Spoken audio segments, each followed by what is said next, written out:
They've been married 32 years, 33, Four. 34. Oh my God. See, it's Billy that's been married 32, right? Okay. Or, yeah, he'll be 30. He'll be 33 33 years. in September, and we'll be 35 in March. It'll take me a while to get used to the country life because I've been in the city so long. But I'm down here to make an adjustment. I'm retired. Oh, it'll be good for your health down here, I Isaac. know that. I'm enjoying my life. I'm enjoying everything. Enjoying being with my wife. Right. And you two deserve it because y'all Yeah, we done been through a lot. raised those babies Yeah, and we've been through a lot. and they all grown. Yeah, Jaleesa like I up said, there we been whining. I told Mother her. Teresa, I call her Mother Teresa. Mother Teresa, but yeah, I'm glad to see y'all down here because I know that's always been your dream. Well, it's been her dream, but then when Bruce presented it to us, it wasn't like we had to think about it and then like that. No, When Janelle said, come to me and let me know what's going on, and then Bruce said, roll up everything, and then we looked it over. And we both looked at each other and said, okay, this is what's happening. Yeah, let's do this. Well, I can honestly say it warms my heart that y'all down here because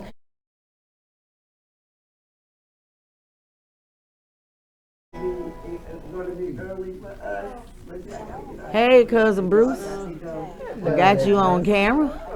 How are we doing? I'm doing As you can see, fine. I'm in my farmer clothes, but I don't do no farming. I'm just pretending, y'all. You pretending to be a farmer? I'm pretending to put something in the soil and hope to get a yield. Okay, let me turn off this white noise in the background. That's me running my mouth. So, you want to give me a little history, cousin Bruce, on the land, the Christopher's land? Well, it's interesting that you asked because we're sitting here a few miles from my Uncle Richard's place. He's got 50 acres on Dutchtown Road. And then his daddy, Grandpa Jack's got about 40 acres left. Mm-hmm. And then down on their daddy, which is Grandpa Henry, he had almost 200 acres, which has now been subdivided. So the idea is that all of us are reliant on the land. Why? Because it gives us our food product, it gives us our water, cleanses our air, and also life is according to the land. Now, in terms of generations of Christopher's who are still doing this thing, the male Christopher's which are still alive, bearing that last name Christopher, is Earl. Earl is 81. He's the longest Christopher male. Mm-hmm. Then the next generation, that would be Dennis Christopher, his nephew. And then it would be Stanley Christopher, which would be his great nephew. So those guys bear the Christopher name, and for the most part, it would be Dennis and Stanley who are taking forth the tradition of working the land. All right. So then you got some tag-alongs like myself, which does it occasionally more or less like a hobby, but not real serious. Right. But we know what the principles are, and every now and then, when the elements are right, we'll try and do something. Yeah. And overall, we're trying to preserve the property. There's about 200 acres combined Mm-hmm. for over 4 generations now. All righty. So wouldn't it be nice to be able to preserve that so that we can then have a legacy and for the land? Yes. Yes, That's absolutely. what we're working on. Well, I'm part of the city slickers. Yeah, I heard about we you city slickers. country living in the city, yeah, something like that. But that's a good concept because if you go to any urban metropolitan area, New York, Chicago, Philadelphia, there is rooftop gardening, Mm-hmm. and that is very popular because it doesn't take a lot of space to get a good yield. Right. Things such as squash, tomatoes, you can put them on top of each other. Mhm. You combine crops, there's really no limit as long as you can be Right. able to sustain them. I'm working on my grapes right So now. now I remember back, I have an Aunt Emma and Fanny, we call them Sis and Fanny. They bought a little plot of land after they left Leah's house. Mm-hmm. The backyard was less than the size of this room, but guess what? First thing they did was to plant a garden.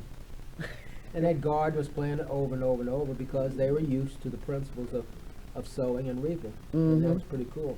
Especially when you could go and bite in a ripe tomato, and they Mhm. may have some squash or some beans and stuff. But Mhm. the object is it kept them sustaining themselves Mhm. through simple principles. Right. That is to seed, to nourish, and to grow. You get a yield. if you can fight off the elements who's trying to kill your crop. Right. Lack of water, pestilence, and stuff like that. Yeah. And I try to use those principles in my garden because I have tomatoes and squash and green beans and and potatoes, sweet potatoes. I pretty much Now, do a whole plethora of different gardening techniques. Now, I garden in the city, so I use containers. I use raised garden beds. We also I do plant some things in ground, and I do a lot of herbs all over the house, you know. So, and there's some things I plant on the inside. I have a greenhouse and everything, but how would you say it's? What would you say about our people preserving our traditions of farming? There's a lot of Black people that obtained land, at least from my research, obtained land right after slavery. We had the highest in my first part of the documentary, I show where Black people at that time, right during the sharecropping era, we owned about 20 million acres of land collectively across the country. But as people stole it from us, eminent domain, those things that happened, it's only down to 2 million acres presently today in 2022. And what I see now is the government trying to make an emergence of helping urban gardeners.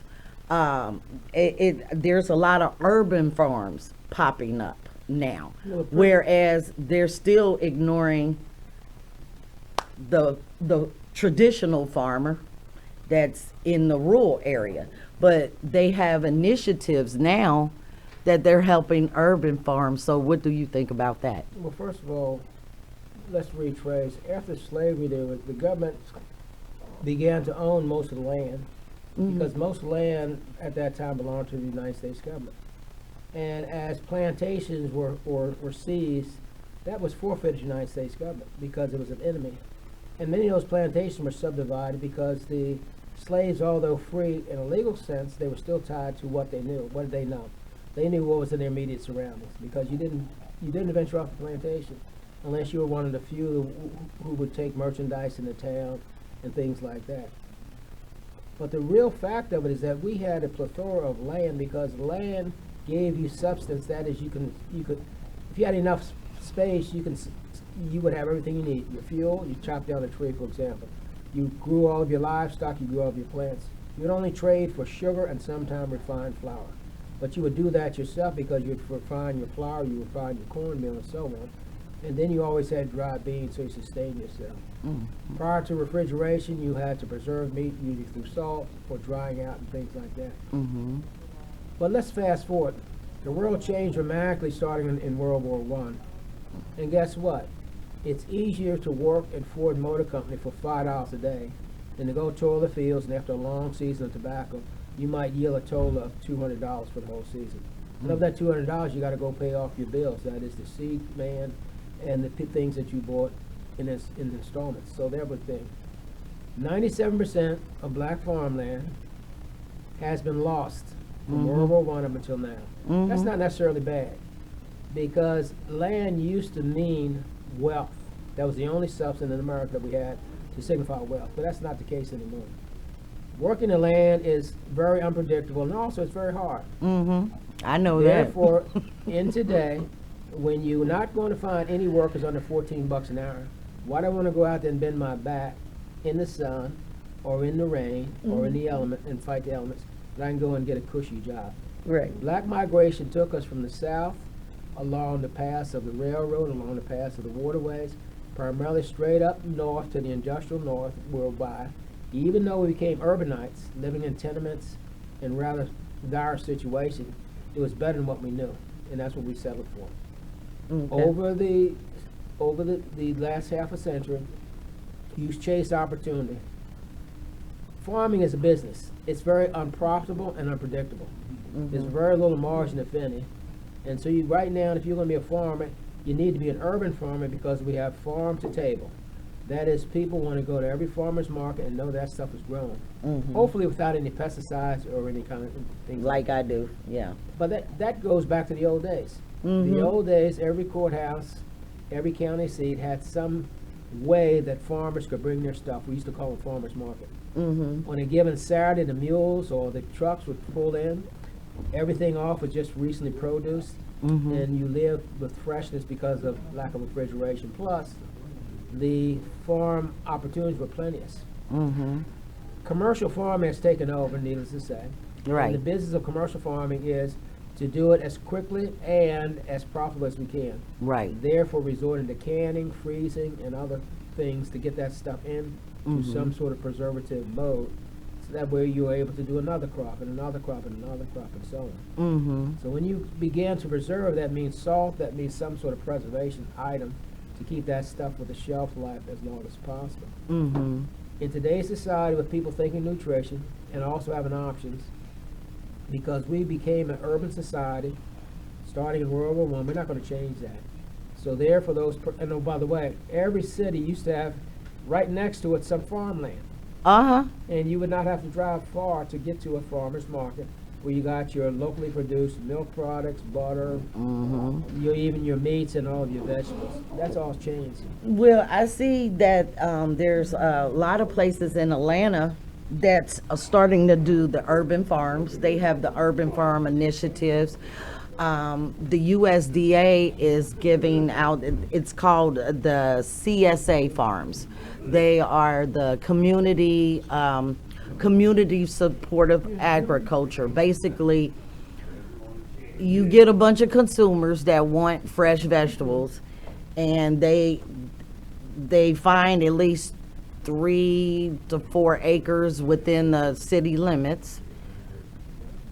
Some volunteers that do work the farm.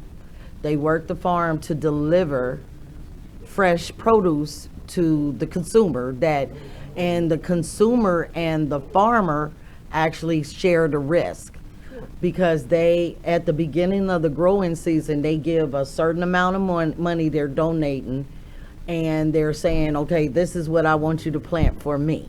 You see what I'm saying? So you plant it, and they distribute the food weekly to the consumer. It's a cooperative system. That is that you own the co-op, but your energies are combined to come up with something for the good of the whole community. Yes. And we've seen that time and time again, and that is workable. And remember that land is best used in an urban setting for business reasons and residential.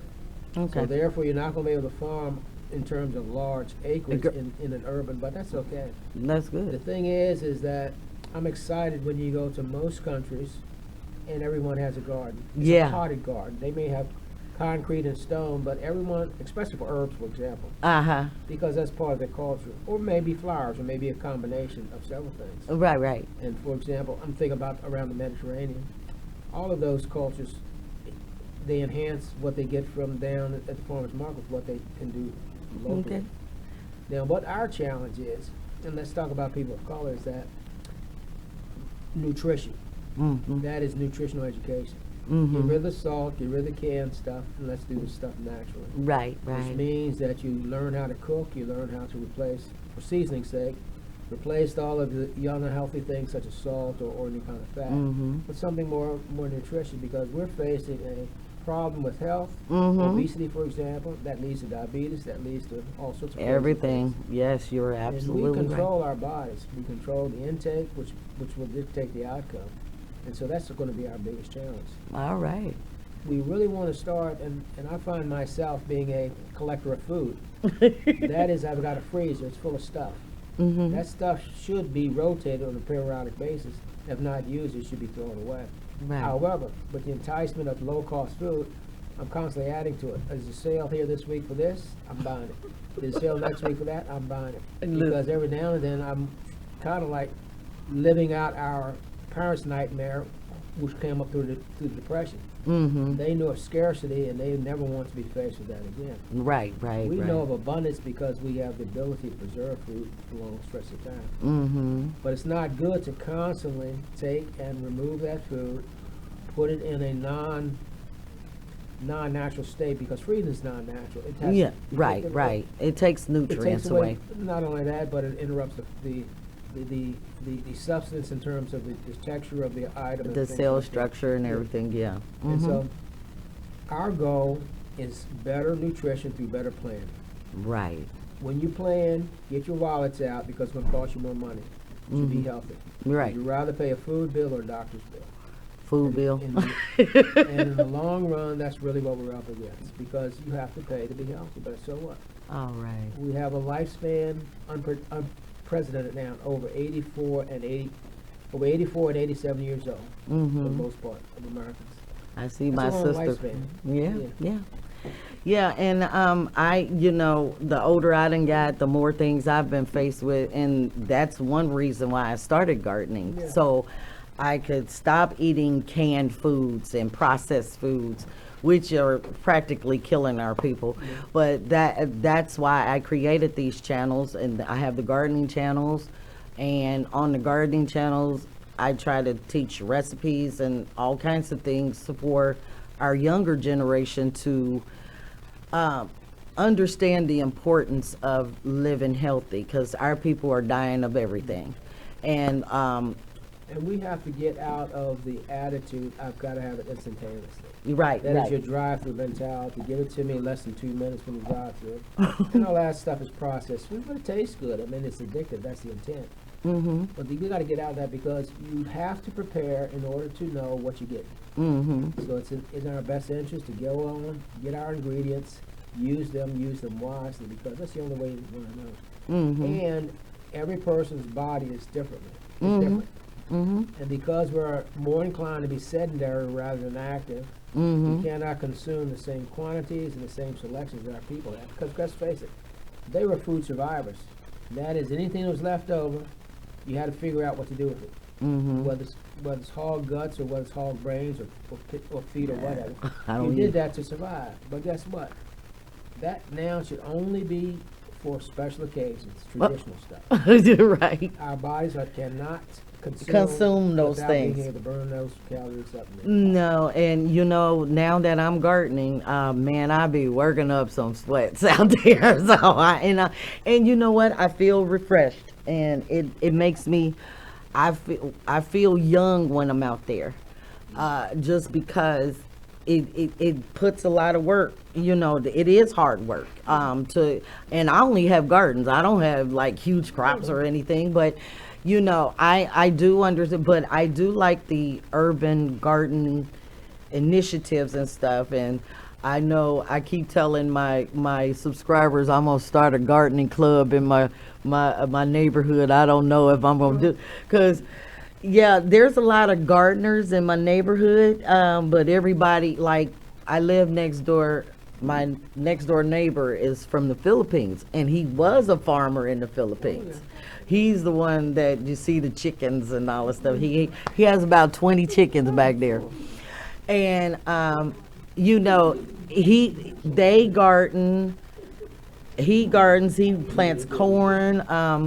I have a couple of neighbors down the street that do greens and everything else. So there's a whole bunch of people in my neighborhood that we could actually start a gardening program.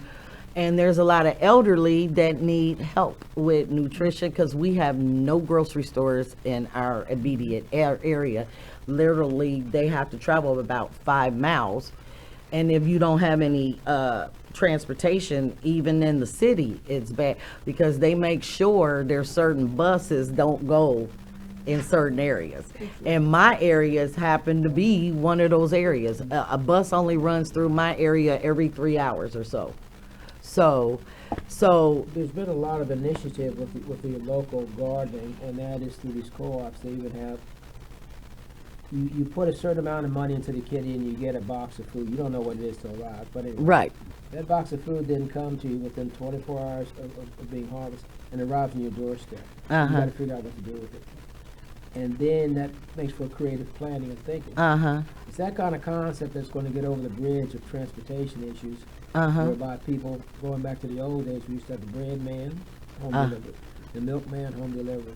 The grocery store would have a van or something to bring your groceries home delivered. Right. So we do have avenues to get it to the customers, and they're going to have to figure out how it's best, how those avenues are best served. Well, Yeah. And yeah. so let me advance this again, because the government is really concerned about food and nutrition, because there are food banks springing up every place. Mm-hmm. Because it's my opinion that we don't have a food shortage in America, we have a transportation issue.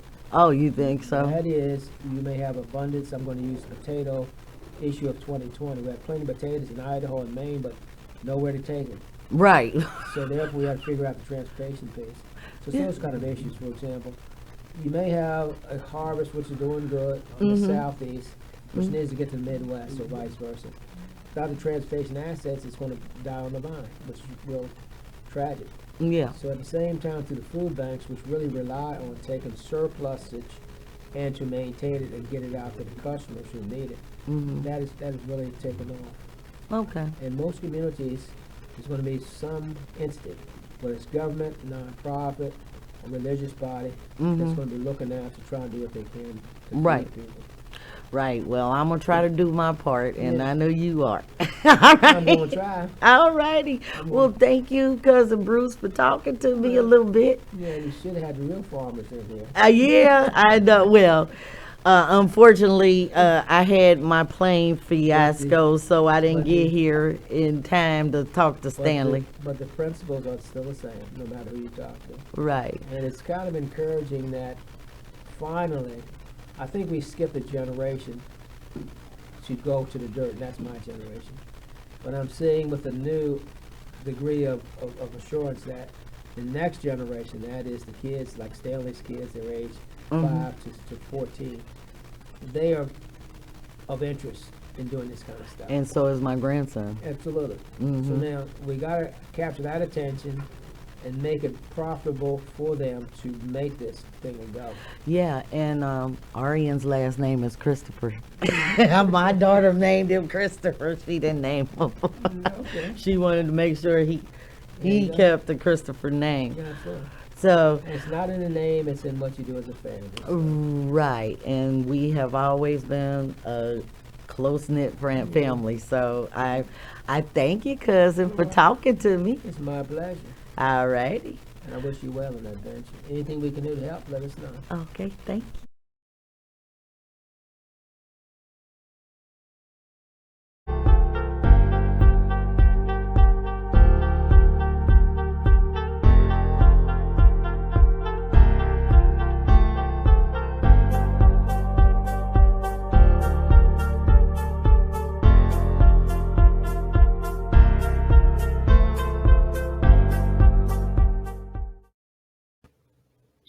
Shalom, family. I'm so glad you tuned in for another episode of Black and Healthy, Restoring Black America, here on YouTube and also broadcasting live on the Country Living in the City Facebook page. I am your host, Jawanda Smith, RN Case Manager and Patient Advocate. Today, I have a exciting interview with my cousin. I had a horrible time trying to get to my father's hometown. I told you guys I got stuck on the plane, and it was just a nightmare. But I wasn't able to see my cousin Stanley when I got there, because I had to leave soon as I got there, really. So he agreed to come on StreamYard with me, and we can talk a little bit about the stuff we were going to talk about if I was down there with them. So I will introduce you to my cousin, Stanley Christopher. Hello, How you doing? Well, can you tell my audience a little bit about yourself? Well, I am I'm a school teacher. I recently got a promotion, so I'll be assistant principal All right. starting next year. Okay. 4 kids, a beautiful wife, been married 14 years, been farming for ever since I got out of college, and just live in the country, back off the road about a mile, and just trying to make ends meet, you know. Right. Amen. So farming wise, what are you actually doing? What you have any crops or anything, or what are you doing farming wise? Well, I right now I have 15 cows. Um, I have chickens, goats, Okay. guineas. Just killed my pig. Oh, Haven't gotten one for this year. I still got a little meat in the freezer from him.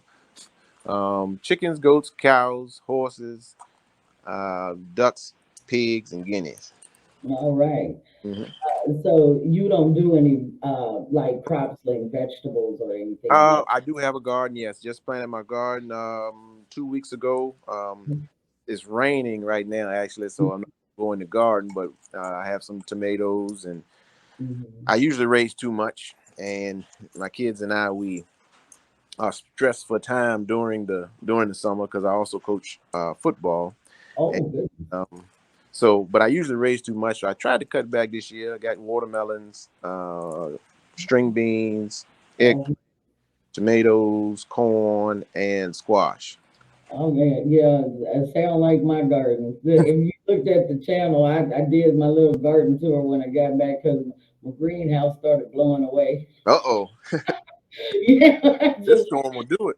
yeah. I forgot to secure it before I left, and it stayed in one place, but it just went flying across the yard. I said, "Oh my Back to goodness." square one.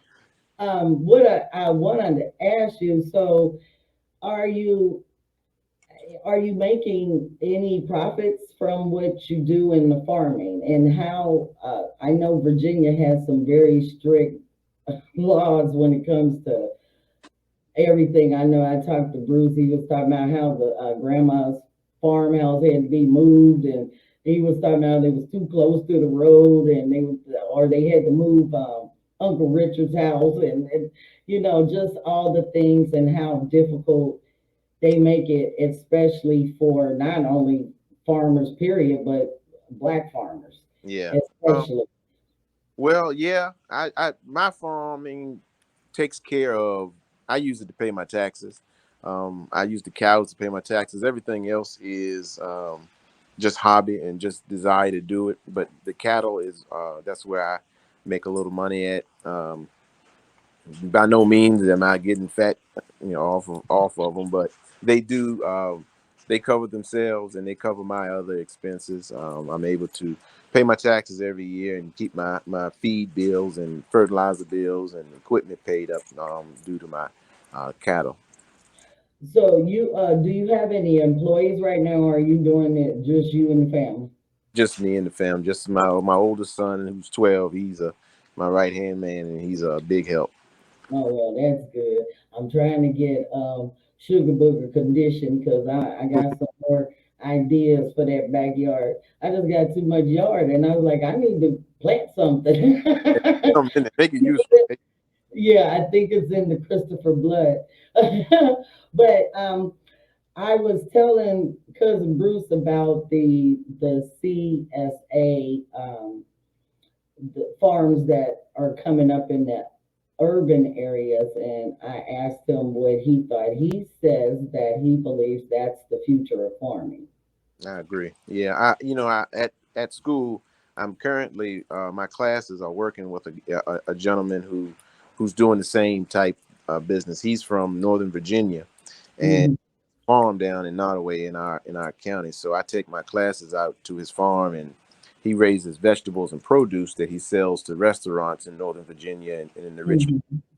So yeah, I agree. It's I think that with farming, it's all about finding a niche and finding, using your resources to the best of your ability.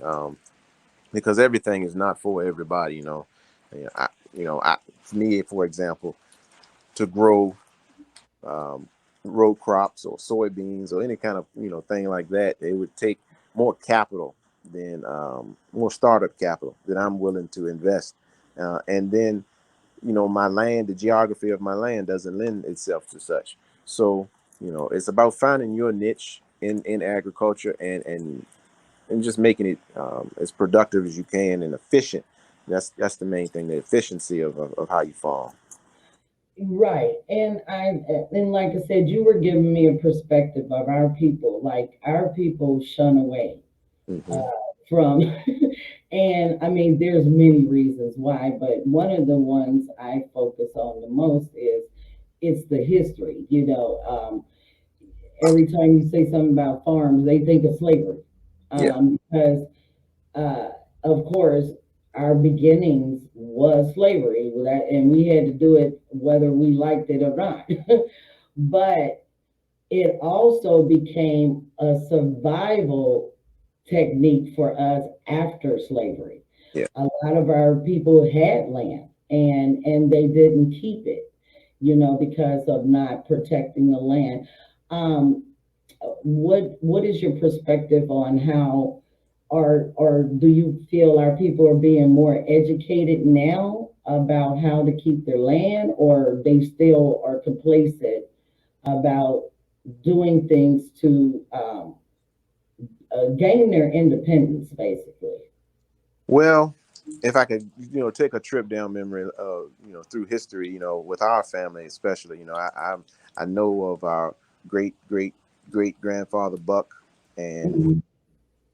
he was a farmer. His son William Henry was a farmer. And his son Jack was a farmer, and his son Richard was a farmer, and his son Gary, and then all the way down to me. And for me, it's a sense of pride in keeping that land and keeping it going. And I hope Mhm.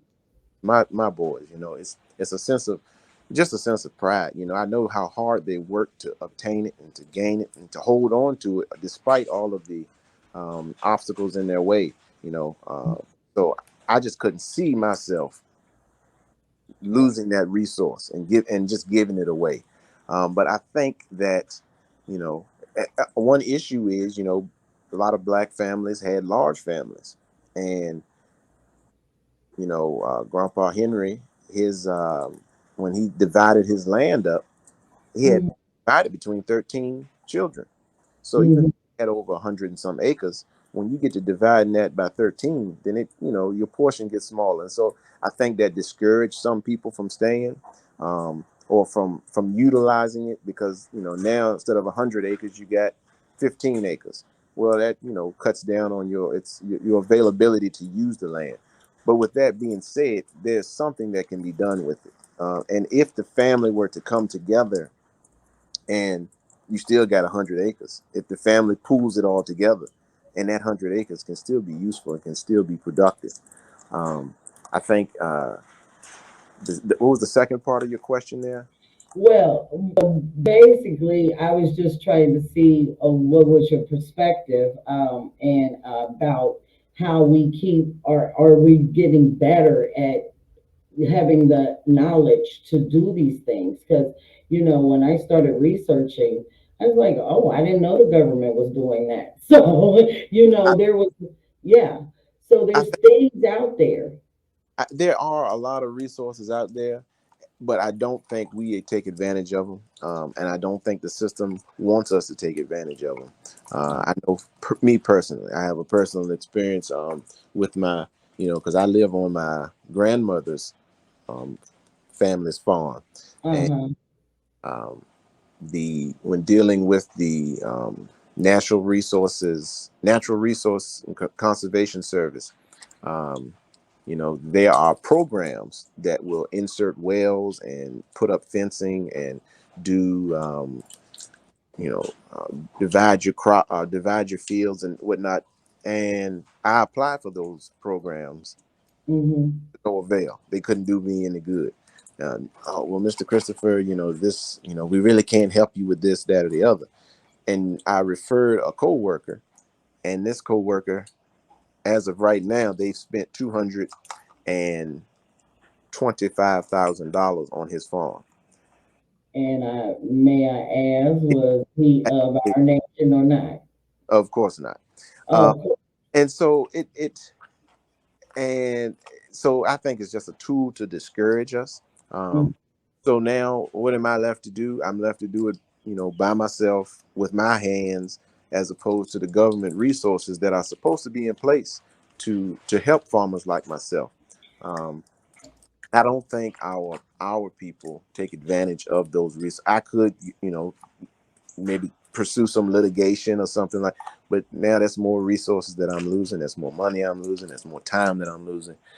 And I'm always the type that, I'm not going to ask you more than once to help me. I'll just try to find a way you to.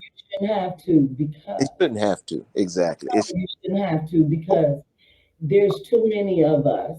yeah. And like I said, I'm probably gonna get in trouble on YouTube enough eventually saying this.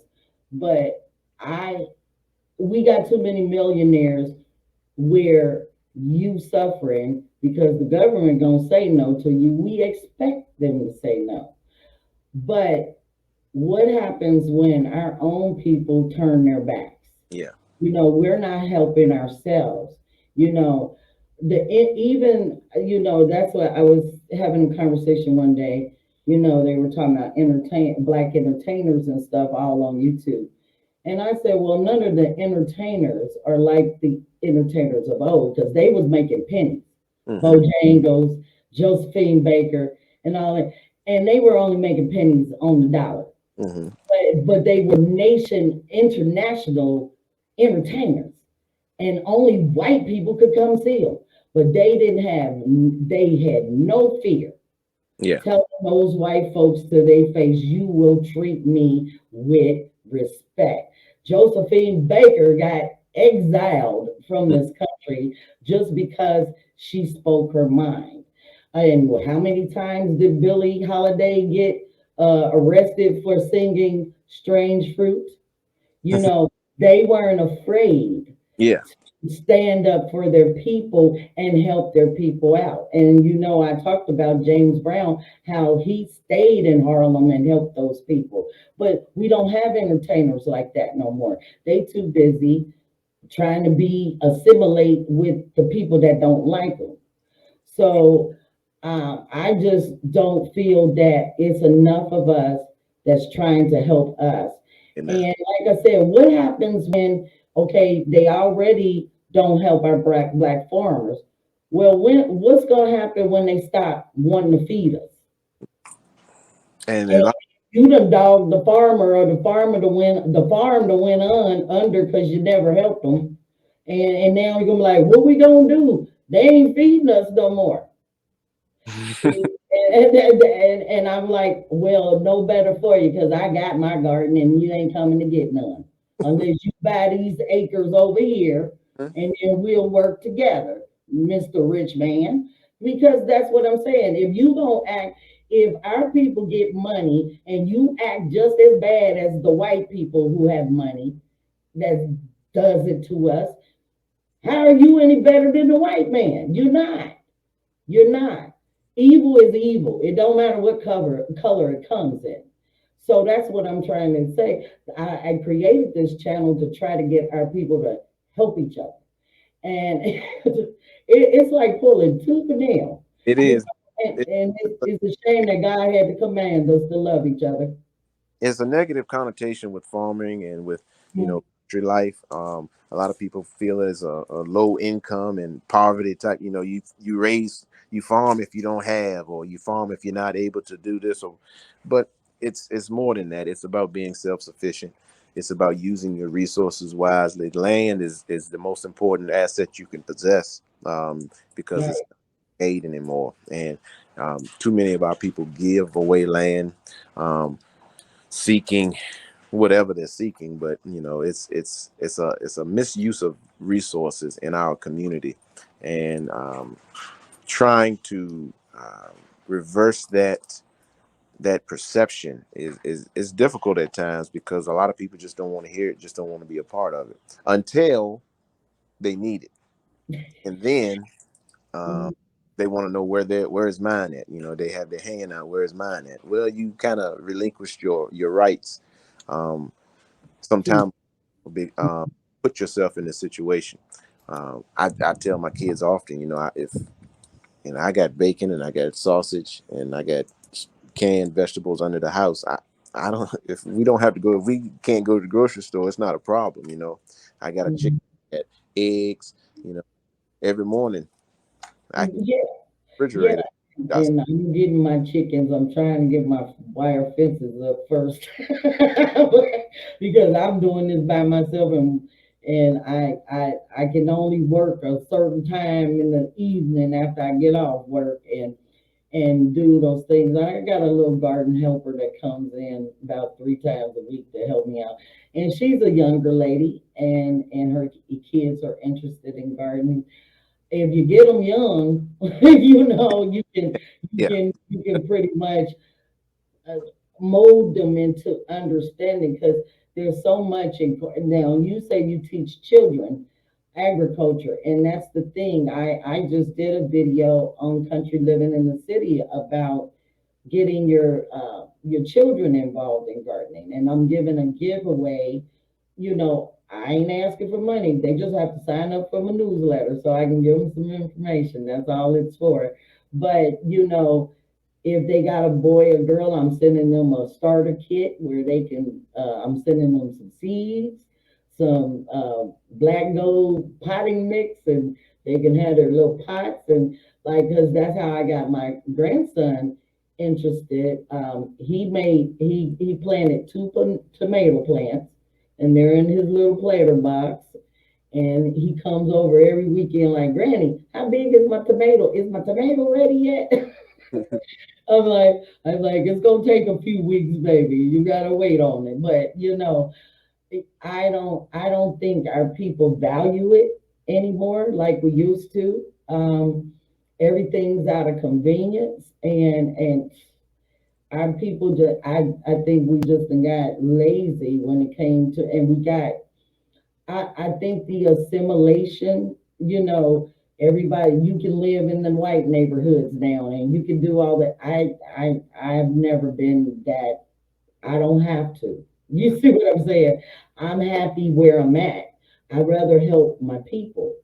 I can afford to live where I can live in a better neighborhood, but I love the land in this neighborhood. That's why I chose it. I Mhm. chose it because I seen people gardening, and it's minority. I mean, this is a mixed community. We have Filipinos, we have Mexicans, we have a lot of blacks, we have some working class whites, and everybody gardens. So I don't see where but like I said, there's no grocery store in this area. The nearest one is almost 10 miles. So it's like, how does Miss Johnson down the street, who's 80 years old, get food? Mhm. And she ain't got no kids around. It depends on the people around her because they don't have enough. If they do have food delivery services, that stuff is not food. It's processed. It's all kinds of things. It's not food. But but I think it is going to take more people like me and you to just try to encourage people to do it because, like I said, you never know if you don't have the resources. I feel like at one time during this COVID, there wasn't even any foods on the shelf, food in the grocery stores, and people didn't wake up then and say, we got to help the farmer. Yeah. That's the last thing on their mind because Everybody eat. everybody got to eat, no matter what color you are. So, but if you don't support the farmer, just like John Boyd, he did the broadcast, he said, you may not need a doctor every day, you may not need a lawyer every day, but one thing you need every day is a farmer Yep. because the farmer has to get that food out, or you'll be in the grocery store with your pocketbook and nothing there to buy. I mean, what you gonna do? They even make films about stuff like that, so people better be careful. And so our people, they unfortunately, well, we just need to get our people to understand that an avenue, to be more self-sufficient. Mm-hmm. Otherwise, we're going to be pushed out and locked out, and won't have the opportunity when things, or if things, um, get to a degree in which we have to do for ourselves. We're going to out and won't be able to have these resources. It's like the tobacco in this area was the number one crop, and everybody raised tobacco. Everybody raised tobacco, and now there are maybe 3 or 4 farmers who raise hundreds of acres, and nobody else raises the tobacco. And Right. the kids don't realize that this community, these counties, were built on tobacco money. And so what's going to happen so now that these farmers that they have acquired all of this acreage for tobacco or other crops, soybeans, corns, whatever they choose to grow, they're going to be in control of the food supply, and what they say goes. And if I don't like, yeah, I don't like in the hands of someone else. No, I can't do that because, like I said, um, I, I think the farmer has the most appreciation in the world for what God does. Mhm. I've always seen that in my own family. You know, I've seen the resource. How resourceful the farmer is, how creative the farmer is, and just because, and they take the initiative to problem solve. Mhm. Because there's always a problem on the farm, and people don't realize how much ingenuity it takes to be a farmer. And if they even thought 2 minutes about it, they'd be like, "Ooh, I would like to look into that." Because the thing about the farmer is,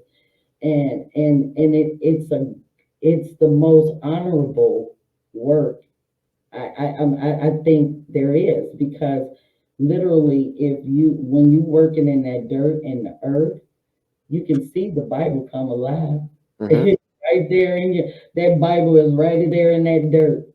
We came from the earth. So it just, and there's it's always a connection with me when I'm in the garden. I love it.